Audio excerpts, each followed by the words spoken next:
प्यारे बच्चों, स्वागत है आप सभी का पॉली वाला सेमेस्टर के एक नए वीडियो में। और बी2पी के द्वारा ऑफिशियल नोटिफिकेशन रिलीज कर दिया गया है आपके रीचेक फॉर्म को लेकर के। जो भी बच्चे अपनी कॉपी को दोबारा जांच कराना चाहते हैं, रीचेक अर्थात रिवोल्यूशन जिसे कहते हैं, उसका फॉर्म फिलअप करना चाहते हैं। हिंदी में इसे क्या कहते हैं? पुनर्मूल्यांकन कहते हैं। अर्थात अपनी कॉपी को दोबारा जांच कराना चाहते हैं तो आपके लिए ऑफिशियल नोटिफिकेशन जारी कर दी गई है। विशेष करके सभी बच्चों से रिक्वेस्ट है कि वीडियो को ध्यान से देखेंगे, पूरा देखेंगे, सारी चीजों को समझ लेंगे और उसके बाद से ही आपको फॉर्म को फिलअप करना है। स्टेप भी मैं आपको बताते चलूंगा कि किन-किन चीज़ों को आपको फॉलो करना है और क्या गलती आपको नहीं करनी है। जो भी नए स्टूडेंट्स हैं, चैनल को सब्सक्राइब ज़रूर कर लेंगे ताकि आगे आपके सामने कोई समस्या ना हो, कोई परेशानी ना हो। यहाँ पे आपको दिख रहा होगा, इसके विषय की बात करें तो विषम सेमेस्टर यानी कि जो आपका ऑड सेमेस्टर और बैक पेपर, विशेष बैक पेपर का एग्जाम हुआ है। परीक्षा नवंबर-दिसंबर 2025 के परीक्षा परिणाम उपरांत पुनर्मूल्यांकन जिसे रीचेक या फिर रिवोल्यूशन कहते हैं, कराए जाने के संबंध में ऑफिशियल नोटिफिकेशन रिलीज किया गया है। तो यहाँ पे आपको ऊपर बताने की जरूरत नहीं है। आपको क्या करना होता है, इसके लिए ऑनलाइन तरीके से आप घर बैठे मोबाइल फोन से फॉर्म को फिलअप कर सकते हैं। ठीक है, तो ये आपको फॉर्म को करिए कि मोबाइल फोन से या इसका फॉर्म वगैरह फिलअप होता है। इसमें देखिए पहला पॉइंट यहाँ पे आपको दिख रहा होगा कि पुनर्मूल्यांकन आवेदन हेतु परिषद की वेबसाइट b2p.ac.in पर रिजल्ट जहां से आप चेक करते हैं वहीं पे अप्लाई फॉर रिवोल्यूशन का ऑप्शन आपको देखने को मिल जाएगा। वहीं पे क्लिक करेंगे तो इनरोलमेंट नंबर और डेट ऑफ बर्थ क्या करना होता है, आपको फिलअप करना होता है। उसके बाद से आपका फॉर्म ओपन हो जाएगा। उसके बाद से आपको रजिस्ट्रेशन करना होगा। रजिस्ट्रेशन में बस आपको नॉर्मली कौन-कौन से सब्जेक्ट में आपको चूज़ करना है। जैसे मान लीजिए कि आपकी 5 बैक लगी है, लेकिन आप रीचेक क्या करना चाहते हैं, 3 ही सब्जेक्ट में कराना चाहते हैं। तो जितने भी सब्जेक्ट में आपकी इच्छा के ऊपर ये डिपेंड करता है कि आप कितने सब्जेक्ट में रीचेक कराना चाहते हैं। पहली बात तो सभी बच्चे रीचेक का फॉर्म फिलअप कर सकते हैं। जितने बच्चे एग्जाम में बैठे थे, सभी बच्चे रीचेक का फॉर्म फिलअप कर सकते हैं।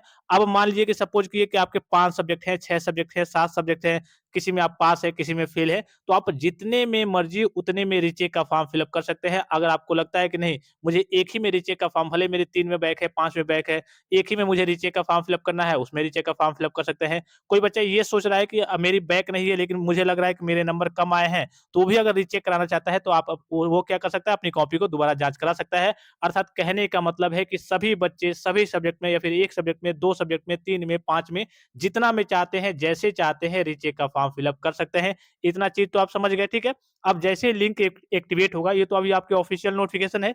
लिंक एक्टिवेट होगा तो यही आपका करिए कि जो मैं आपको स्टेप बता रहा हूँ कि बी2पी की वेबसाइट पे जाना है, जो रिजल्ट जहाँ से आप चेक करते हैं वहीं पे एक लिंक आपको देखने को मिल जाएगा, अप्लाई फॉर रिवोल्यूशन। तो पहले आपको रजिस्ट्रेशन करना है। रजिस्ट्रेशन करने के बाद से वही आपको फॉर्म फिलअप करना है और उसमें सब्जेक्ट वगैरह को चूज़ करना होगा। रजिस्ट्रेशन कर लिया मान लीजिए आपने, तो वहाँ पे जाकर के अंदर कौन-कौन से सब्जेक्ट में आप रीचेक करना चाहते हैं, उसको चूज़ करना होगा और उसके बाद से आपको फी पेमेंट करना होगा। यही सिंपल सा प्रोसेस रहता है।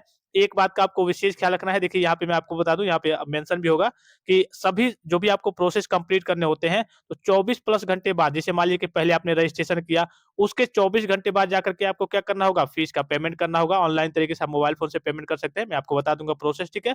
और उसके 24 घंटे बाद जाकर के आपको क्या करना होगा, आपको उसका प्रिंट आउट निकाल करके और कॉलेज में क्या करना होगा, सबमिट करना करिए कि सबमिट करना होगा। यहाँ पे देखिए ऑफ़िशियली एक चीज़ मेंशन भी है, ये भी देख लीजिए थोड़ा-सा। केवल यहाँ पे देखिए, विषयों के चयन में हुई किसी भी प्रकार की त्रुटि के लिए छात्र-छात्राएँ स्वयं जिम्मेदार होंगे। परिषद द्वारा त्रुटि का करिए कि निराकरण नहीं किया जाएगा। यानी कि अगर आप गलत तरीके से फॉर्म को फिलअप कर देते हैं, तो इसकी ज़िम्मेदारी किसकी होगी? भाई आपकी होगी कि हाँ, आपने गलत तरीके से फॉर्म को फिलअप किया है। तो इस बात का आपको विशेष ख्याल रखना है, सावधानी से। और जब तक मैं आपको वीडियो प्रोवाइड नहीं कर देता, तब तक आपको अपने स्तर से जल्दी-जल्दी करिए कि फॉर्म को फिलअप नहीं करना है, नहीं तो फॉर्म को गलत तरीके से फिलअप कर देंगे। फिर उसके बाद से जब समस्या क्रिएट हो जाएगी, फिर इधर-उधर भाग-दौड़ करेंगे, आपका पैसा भी वेस्ट हो जाएगा। रीचेक का जो ऑप्शन आपके पास था, वो भी रीचेक भी आपका खत्म हो गया। भाई रीचेक जब आप फॉर्म ही आपने गलत तरीके से फिलअप कर दिया, तो आगे आपके सामने आगे का इसका प्रोसेस आपका कंप्लीट ही नहीं होगा। तो इन सारी बातों का आपको क्या करना है, विशेष ख्याल रखना है।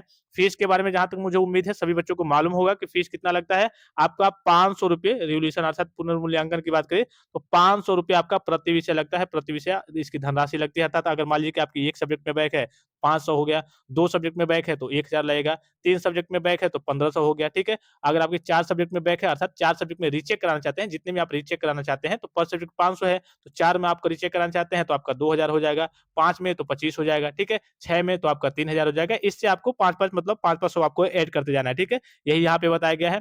उसके बाद से देखिए यहाँ पे वही वेरीफाई वगैरह कैसे पेमेंट करना है, तो पेमेंट का तो आपको मैं लाइव प्रोसेस बताऊँगा कि कैसे आपको मोबाइल फ़ोन से पेमेंट करना है, ठीक है? बस फीस के बारे में आप जान गए, ठीक है? कैसे ट्रांज़ैक्शन वगैरह पेमेंट वगैरह करना है, वो मैं आपको लाइव प्रोसेस बताऊँगा, जैसे आपका लिंक एक्टिवेट होगा।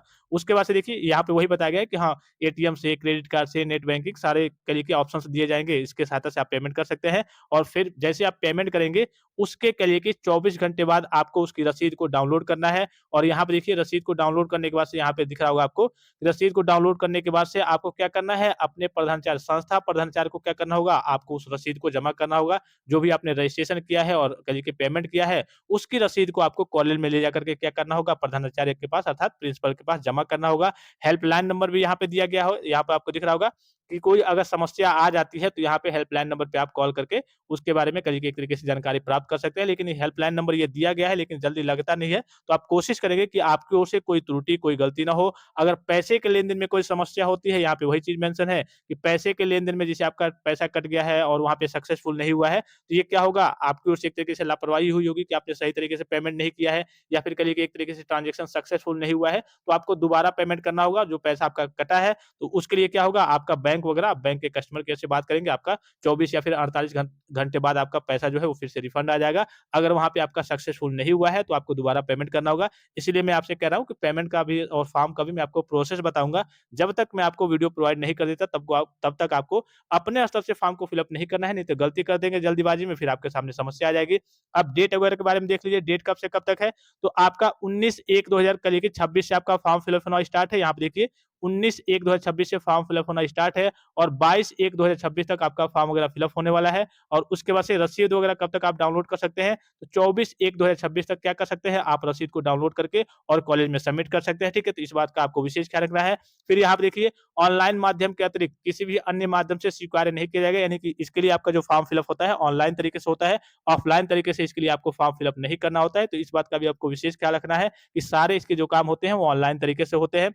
उसके बाद से यहाँ पे भी आपको दिख रहा होगा, आप देखिए वही जो आपने डेट वगैरह देख लिया, सारी चीज़ों को समझ लिया। अब यहाँ से देख लीजिए थोड़ा-सा कि सॉरी, यहाँ पे देखिए कि आपसे अपेक्षा है कि अपने संस्था में अध्ययनरत सभी छात्र-छात्राओं को कतिपय विषय में आवेदन करते समय पुनर्मूल्यांकन हेतु वही कहा जा रहा है कि हाँ, सावधानी से कह दीजिएगा कि हम सावधानी से फॉर्म को फिल अप करें और जिन विषयों में उनको लगता है कि इसमें कम नंबर आए हैं, ठीक है?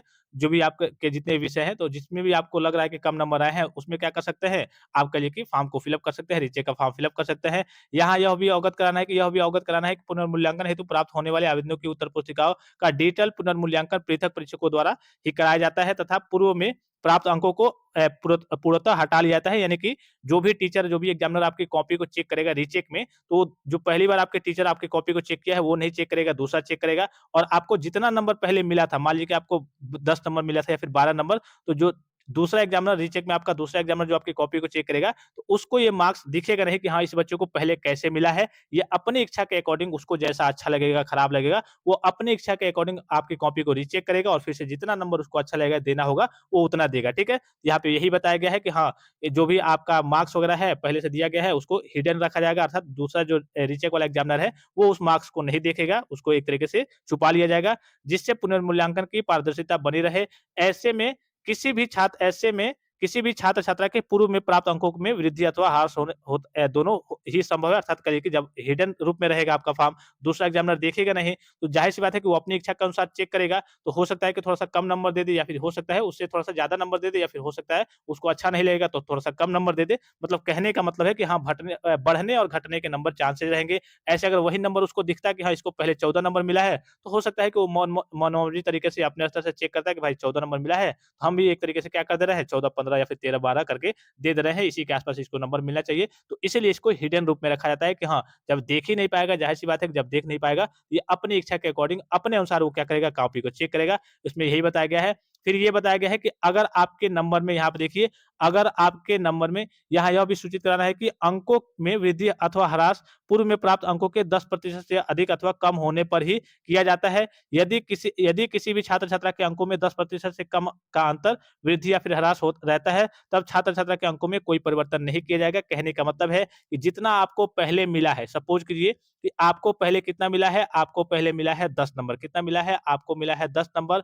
अगर यहाँ पे कहा जा रहा है कि 10% मतलब कि अगर आपका 10 का 10% कितना हुआ? आपका 1 1 हुआ, तो अगर 1 नंबर या फिर इससे ऊपर बढ़ता है, तभी आपका जो रीचेक में कहिए कि जो आपका रिजल्ट बनाया जाएगा, तो 1 नंबर बढ़ा करके बनाया जाएगा। अगर कहिए कि 10% से कम कहिए कि वृद्धि या फिर ह्रास होता है आपके मार्क्स में, जैसे मान लीजिए कि कोई बच्चा है, उसको मिला है कितना 15 नंबर, अब मान लीजिए कि इसका 15 का अगर आप अगर 10% निकालेंगे कितना होगा? डेढ़ नंबर होगा अर्थात 1.5 नंबर होगा। तो अगर रीचेक में कोई एग्जामिनर आपकी कॉपी को चेक करता है, अगर आपका 1 डेढ़ नंबर भी नहीं बढ़ता है, तो वो क्या करेगा? अगर 1 डेढ़ नंबर या फिर 1 ही नंबर बढ़ता है, तो 15 की जगह पे क्या करेगा? 15 से आपका 16 नहीं करेगा, वो 15 की जगह पे 15 ही रहने देगा, क्योंकि 10% से ज़्यादा आपका नंबर बढ़ ही नहीं रहा है। जितना टोटल आप पाए हैं, उसका अगर 10% से ज़्यादा आपका नंबर बढ़ेगा, तभी वो आपके रीचेक में अपडेट किया जाएगा, नहीं तो जैसे पहले मिला था 14 नंबर, 15 नंबर, 16 नंबर, उतना ही करके दे दिया जाएगा। यहाँ पे यही चीज़ मेंशन है। उसके बाद से देखिए नोट में यहाँ पे आपको दिख रहा होगा कि नोट पुनर्मूल्यांकन हेतु आवेदन करने वाले परीक्षार्थियों की उत्तर पुस्तिका में मोबाइल नंबर अंकित किया जाता है। मतलब अगर आपने मोबाइल नंबर वगैरह यहाँ पे मेंशन किया हुआ है,